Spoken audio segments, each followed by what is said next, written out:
Before we start, I would just like to apologize for audio quality, as this particular audio was recorded in sort of guerrilla production standards. On 20th of July, during the MAX air show in Russia, a whole new Sukhoi design for a novel single-engined stealth fighter jet was unveiled. But what was shown at MAX was either an elaborate mock-up or some sort of early static test prototype. It's basically a physical depiction of a chosen design layout. The plane shown is not a flight-capable prototype. A plane's maker's officials said they hope to have a prototype perform its first flight around 2023. And now, before the detailed engineering digital models are worked out, a promotional push is happening at MAX Airshow. Available images and official promotional materials published show the jet is roughly the size of F-35 or slightly smaller. Back in May, an unnamed source claimed that Sukhoi is developing a single-engine tactical aircraft. It will have a takeoff weight of 18 tons. The images available offer some dimension estimates, as background details can be used to size the plane up. Roughly speaking, the new plane is 50 to 54 feet long, and its wingspan seems to be around 37 to 40 feet. It has a single ventral intake, positioned pretty close to the nose. In a sense, it could almost be called a chin intake. A somewhat similar solution was used for the Boeing's X-32 demonstrator, which was proposed for the JSF program. The mock-up is showing two long but not very large doors forward of the main landing gear, one of each side of the fuselage. Most likely, those are covering the weapon base for air-to-air missiles. It is quite likely that the design also features a single larger weapon bay under its belly. Russia has been developing more compact weapons such as Grom E-1 and E-2, as well as X-69 missile, which are all less than 14 feet long and may indeed fit inside. The plane has a forward infrared sensor, but the plane's maker also published a promotional image which implies that the final design will use a separate underbelly targeting sensor, like the one on the F-35. From everything seen so far, several things can be estimated. The new plane proposal may be trying to dance on the fine line between a relatively affordable design, yet one that still offers some fifth-generation features, like radar stealth. The design may be optimized for forward stealth, like the Su-57. Even if it can carry half as many big missiles as Su-57 internally, that may be enough for its prospective customers. Suggested takeoff weight of 18 tons is likely a nominal figure. It implies an empty weight of 10 to 12 tons, and perhaps 5 to 7 tons of fuel carried internally. With seemingly slimmer fuselage as well as lower weight, the new fighter may use its fuel more economically than F-35. That may still not translate to exactly the same range as F-35A, but that may not even be the point.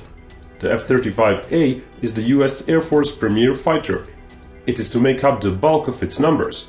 It needs range. If Russian Air Force buys this fighter, it may be in smaller numbers, to be used more defensively. But the range or weapons load may not be the primary goal of this new Russian fighter. Export may be the main goal of the whole promotional campaign of this new design. It's worth remembering that the whole promotional hoopla is headed by Rostec, and that the mock-up is shown at an air show. All that is very different from Su-57, which was mostly hidden until its first flight video. This whole project is meant to be soaked up by the world's media. Back in 2020, the head of Rostec talked about the project and implied it is financed with Rostec usual funds, without added help from the Russian federal budget.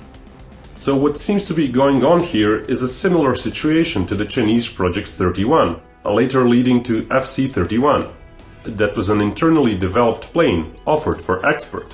It was only years later that the Chinese military actually bought into development and got its own variant. What is the future of this new plane? Will the Russian military help develop it and then buy it? But unlike with the Chinese plane, Sukhoi's new offering may already have an investor. Russian Deputy Prime Minister allegedly said at MAX Airshow that Rostec already has a buyer for the plane and that it's being developed for them. The country in question has not been disclosed. There has been no word from the Russian government, but Rostec official did say during the presentation that they hope Russian Air Force will express interest in the project. In the case there is no firm contract with a foreign government, and without guaranteed Russian government money, it's important to find some more investors, hence the promotional push. The British-led Tempest fighter and Airbus and Dassault-led FCAS projects both used mock-ups shown at air shows a few years ago. The purpose of all these mock-ups is usually to drum up the marketing effort, to make the whole project seem more defined than it really is, perhaps even to drum up political support for the project, which can then translate into more sure financial support. Sort of like a Kickstarter project presentation, only aimed at various governments instead of individuals. The name presented at unveiling was Project Checkmate. The plane was also referred to as Sukhoi LTS, which translates to Light Tactical Fighter. The fact the project name is in English strongly suggests export orientation. Whether the Russian military will come in is hard to tell, but without rich enough investors, the proposed design may not be built. Developing a new plane, even in Russia, with lower wages, still costs $10 billion or so.